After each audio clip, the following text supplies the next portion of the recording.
Welcome to Heart, where we break the silence, bridge the gaps, and bring real conversations about mental health to the forefront. I'm your host, Lee Yaffe, founder and director of The Long Short Road.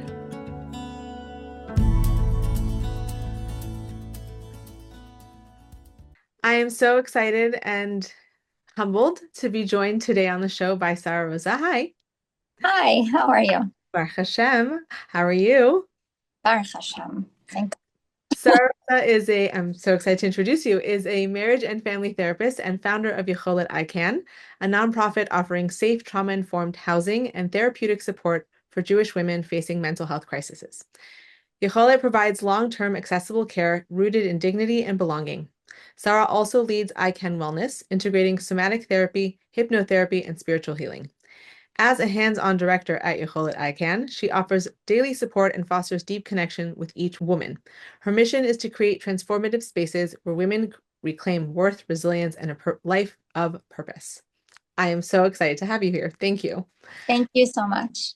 So let's start with, what is your why? How did you go from marriage and family therapy to opening a wellness center that is budding into many different parts of wellness? Like, how did that come to be? So I guess ultimately I saw that there was a need in our Jewish community specifically. There were a lot of women that I was encountering that truly felt hopeless and they were just at the end of a line. They had been on a journey or just thought they were starting out in their journey and sort of had enough and were fearful and lonely. And I knew there was something that I needed to do, and I chose to step in there and create a space that would offer women hope. We would be a bridge program to take them from wherever they were at, struggling in that present moment, and sort of meet them where they were and create something that was so customized to their journey that would ignite some sort of belief in themselves again and hope in their future, and that we would be able to give them the tools, or at least introduce them to potential tools to to begin that healing process. Wow, beautiful. How long ago did you start Yacholet? I started 5 years ago. Wow. So at the height of COVID then. Yes, it was at the height of COVID. Wow. So what did that look like? Because now you have multiple centers around South Florida, right? But what did it look like when you first got started? Wow. So we did a lot outside. We had acquired a small home and we were doing group therapy outside. Girls were coming in and they, had been unable to socialize with one another. People had been locked in their homes and they came here to South Florida. And, we would give them this welcoming hug when they would get here, and parents were thrilled.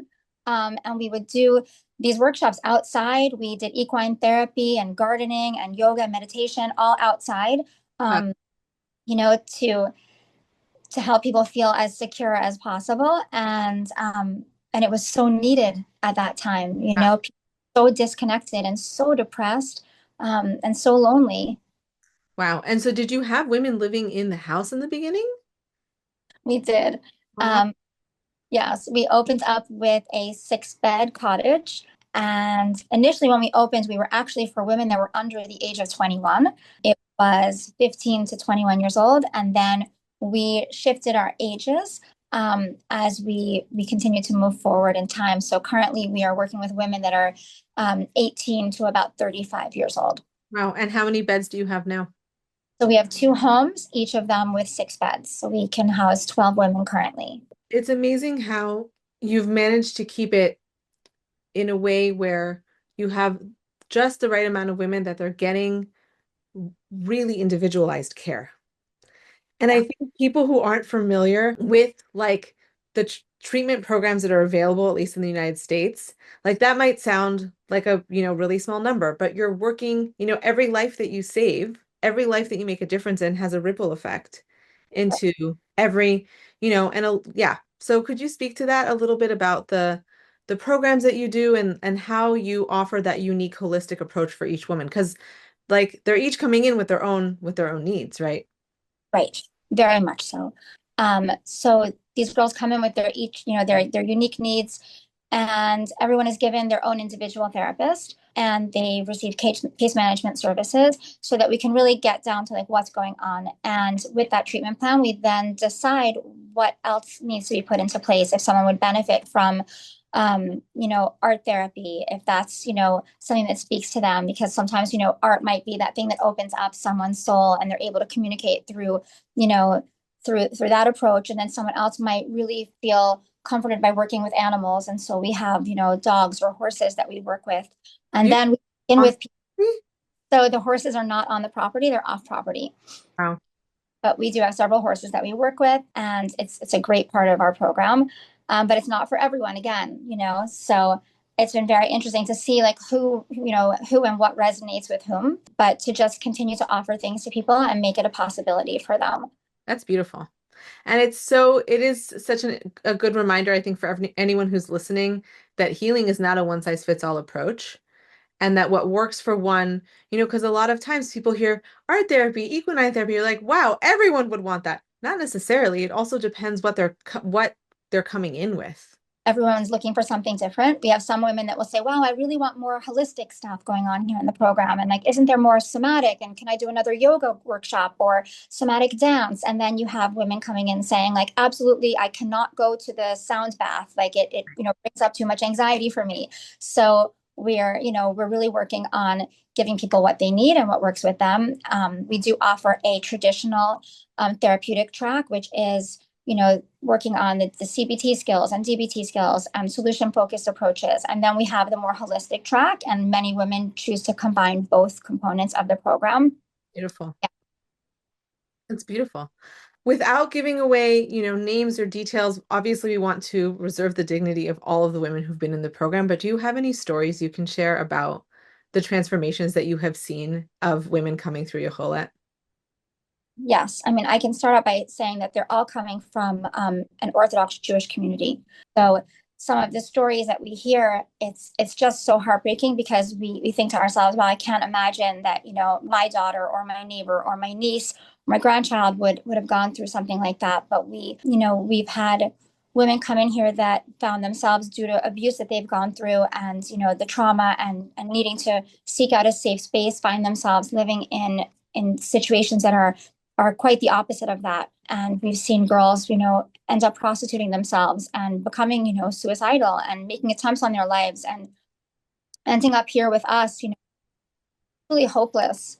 And then we've seen them, start to open up to us. And we've, over time been able to, tap into the root causes of some of the maladaptive behaviors and coping skills that they've been using and help them to develop new healthier coping skills. And so we've seen girls go from prostituting themselves and being homeless to moving forward in life and getting an education. We help them get their GEDs when needed and go to college. And so we've had girls graduate college and we've had young women get married. And I just got a message from a baby that was born telling me that it can't wait to meet me because they'll be coming to Florida soon. So that was like one of the best parts of my day this past week.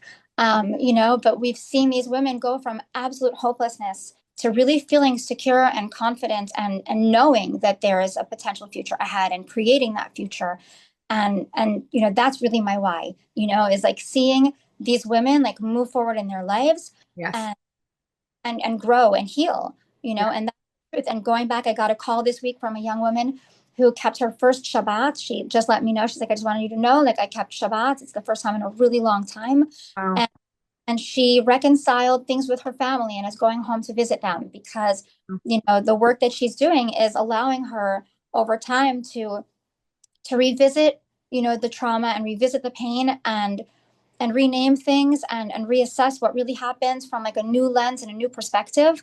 And it's truly incredible, to see what it does. And we don't just work on a 30-day program like a lot of, treatment centers. A traditional treatment center is about 30 days. Some of the long-term ones are 3 months. And we have an extended program where women can stay here with us until they feel truly stable and they step through the different parts of the program.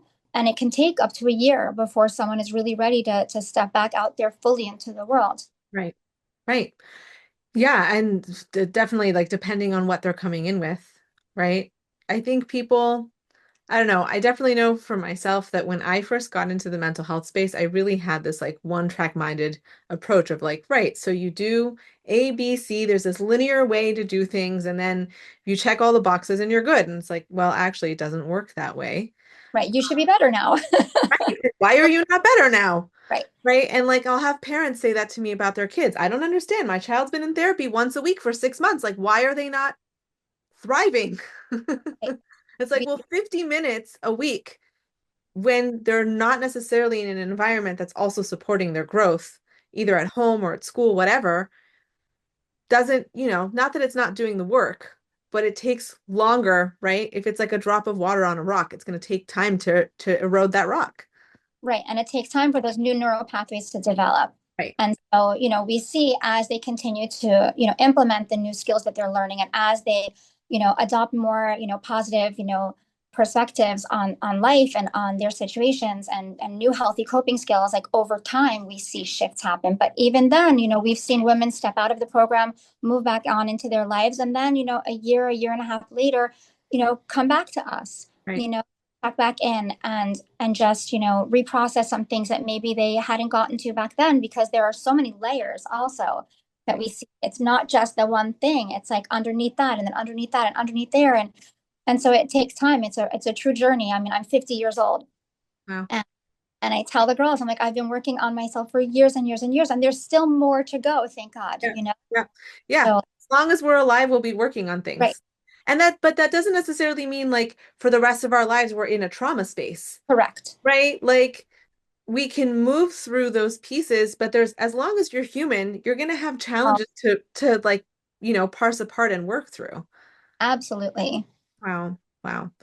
I'm just like so I'm like getting emotional on thinking about how these women are coming from such a state of hopelessness. And I want to go back to that for a minute because you know, I think we've done I've been in the mental health space for almost a decade, but like doing the work and like being on in the field for about 6 years. And I think that in the time that I've been in this position, we've done a really good job. I think the frum community is definitely waking up.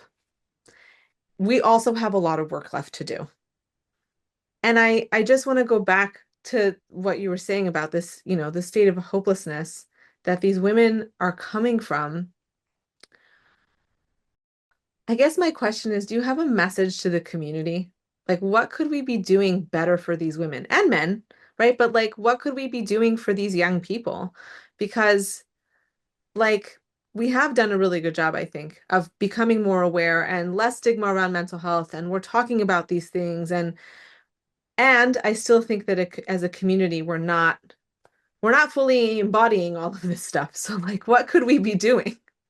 Right. So I think that it's so important for these young women or for anyone that's struggling to know that they don't have to feel isolated, that having these experiences, these mental health challenges or trauma or some sort of story, I would like us to allow them to let go of the shame and the discomfort that surrounds that, to not feel judged, to be able to hold a safe space for them so that we don't have to decide between getting help for something and belonging to our community, that Yeah. there's a way to get help and still belong. That's really important. I just felt that like so deeply in my body when you said that, because that is often a polarizing experience for people, that it's either belonging or help and not both.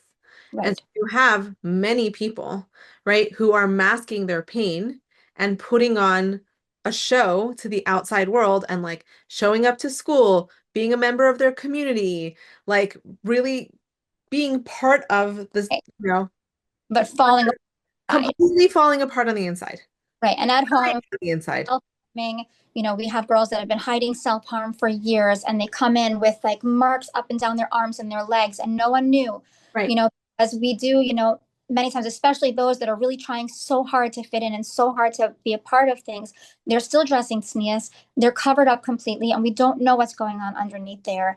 And just to be able to allow them to tell their story to us and honor it and accept them and make them feel worthy of love regardless of of whatever it is that they went through. It's amazing because you hear, how the body holds on to all of this, and all the trauma. And we had a young woman, and it's not the first time. We've seen about 4 young women come through the program over the past 5 years that have had like psychogenic seizures where they look like they have epilepsy, but the memories are stored so deeply in their nervous system that they will suddenly have a seizure. And it Mm. appears to be something physical, but it's truly just the emotions. They've been told by people in the community that, they're being dramatic or that there's nothing wrong with them. Yeah. Um, and this is something that we can't deny. We have gut issues that develop because of our pain and our trauma and emotional challenges, and it's incredible.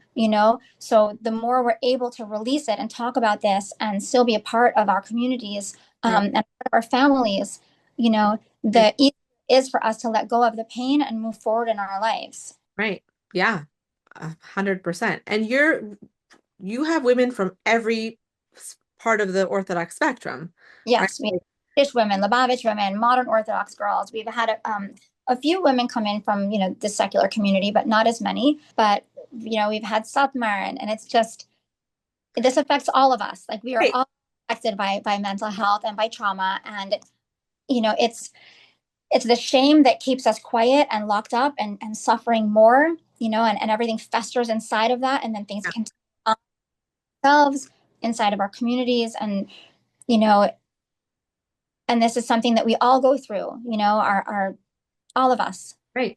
I say this line a lot that like being from or being Jewish doesn't exempt us from being human. Right. Right? Like we're still human. Hashem gave us challenges just like everyone else. He gave us a blueprint. Thank God we have an amazing blueprint in Yiddishkeit to be able to navigate, but we're still human. We're still going to go through the stuff. Like we Absolutely. can't, you know, it really, I'm really holding that, the belonging and the receiving help, because I think that is something that I personally see so often as it's always an either or, not a both choice. And what we try to do is we try to help these young women when they come in recognize that they can reconnect as well. They can reconnect to Hashem. They can reconnect to their spiritual journey. They can, redevelop that relationship on their own terms. And it doesn't have to be an all or nothing situation because I Right. think also what happens is then they feel it becomes so polarized. You're either walking on this path or you're out. And Right. so try to do is show them the path is wider than you thought it was. Yeah. And you into space on the path, and people are coming back in towards Yiddishkeit, reconnecting with Hashem, Right. that process as they heal. And Right. it's the primary goal, like our main mission is to help these women stay alive. That's the bottom line here. Is like the truth is like we don't want people killing themselves. We don't want people giving up. We don't want them to feel completely hopeless. But what's really amazing is that on that journey of becoming hopeful again, they're reconnecting, their soul is reigniting, and it's incredible. That's beautiful. And I think that's also an important message for any parent who's listening right now, whose child is struggling with mental health challenges and they're also maybe letting go of some things Yiddishkeit wise. Like that doesn't have to be, that's not the be all end all. And it is interesting that sometimes those things tend, like I see it often that they come together, right? And so in the healing, they can kind of come back together as well. Do you have a message for any woman who is listening right now, who is struggling, who is not feeling that belonging and getting the support they need? Yes. You're not alone. And reach out to someone, whether it's a friend or a previous mentor or a teacher or us here at Yacholet even or you, right? You're not alone. There is someone that is willing to pick up a phone and hear your story and hold space for you and be there to help you take those next steps on your journey. You can reach out to us. Yeah, There's beautiful. somebody there waiting. And so as we're winding down, I have one final question for you. Maybe this is a big question, but what is your vision for the future of mental health? Like for mental wellness, I guess in like in the frum world, what, you have your dream for what is coming. What is it? Wow. My dream for what's coming would be that there are spaces that more places take into consideration the whole person, and that we look holistically at that process of mental health, where we're looking at the nervous system and the soul and the physical, because the mind body component is also so important. There is that connection. And so if mental health can sort of tie it all together and not just compartmentalize things, and just look at the one tiny detail, but like zoom out and see the bigger picture, I think that we would be the better for that. Yeah, I I wholeheartedly agree. And Like that's my, just the beginning, we're also looking to expand our programming even more. Um, and move forward trying to create a more residential program for an even higher level of care that's needed out there. Because what we've seen is that, women are coming from other programs and, they start working with someone there. And then they leave there after 30 days and then they have to go someplace else. And then they come to us and they're constantly, starting a new relationship therapeutically, with a different therapist and someone else, and everyone's picking up the pieces and trying to put the pieces together. So we're really looking to create a continuum of care that goes from that crisis moments, the moments of crisis intervention where you pull them in and you're that safety net for them, and then carry them through and walk with them on their journey along the way. And so, we're looking into moving forward with that as well so that we can be that next step. wow, that's beautiful. And I, as you were saying that about, having to put the pieces together, it reminded me of a story. I had a woman come to me once, a young woman, and she said to me, I've had to start over so many times therapeutically that at this point I bring a PowerPoint presentation. Yes, I have And gone through those before. like I can't sit down and like it's exhausting to just share my story again and again and like to have to like regurgitate all that stuff. Right. So here's a PowerPoint presentation and just read this and then we can get started. Right, because they're able to then be emotionally detached, Right. easier. And it's happened so many times that to connect to it is too painful over and over again. Right. Well, I really am just so grateful that Yacholet exists. And Thank I'm grateful to you for the incredible work you're doing. And how can people reach out and connect to Yacholet and also to your private practice, which we didn't even have time to talk about. I'll have to bring you on for a part two. Well, it always comes first. That is my priority. So we do have a website. People can go to the website, and hopefully you can share that on here. Um, Definitely. and we have a phone number you guys can call. We also have Instagram that people can follow us on, and see what the going ons are. And we're always looking for donations. We do not turn women. That's For, what I was going to say. That was yeah, actually what I was going to say. You're a nonprofit. You're we fully based on donations. Yes, yes. So we don't turn women away for finances. I got a bracha from the Rebbe when I first started out. I had written in, there's a whole crazy story, and I had gotten a message back giving Yacholet a beautiful bracha, and letting me know that I should not turn anyone away for finances. Oh, So wow. Wow.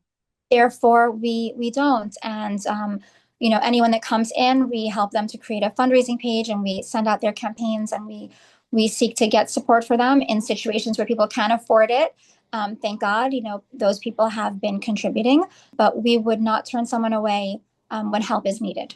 Wow. That's beautiful. And I think should also be a message to all the, every organization that's doing this work is like, the person comes first and like Hashem helps also. Like, Absolutely. right? I'm abundant, right? Everything. Right. Yeah. Wow. Sarah, thank you so much My for pleasure. being here and for everything you're doing and just Yasher Koach and Hashem should give you a lot of strength to continue. Of Maine, you as well. Thank you so much for doing this and getting the word out there to people. Really appreciate it. course. Thank you for tuning in to Heart to Heart. If you or someone you love is struggling, please know there is hope and help is within reach.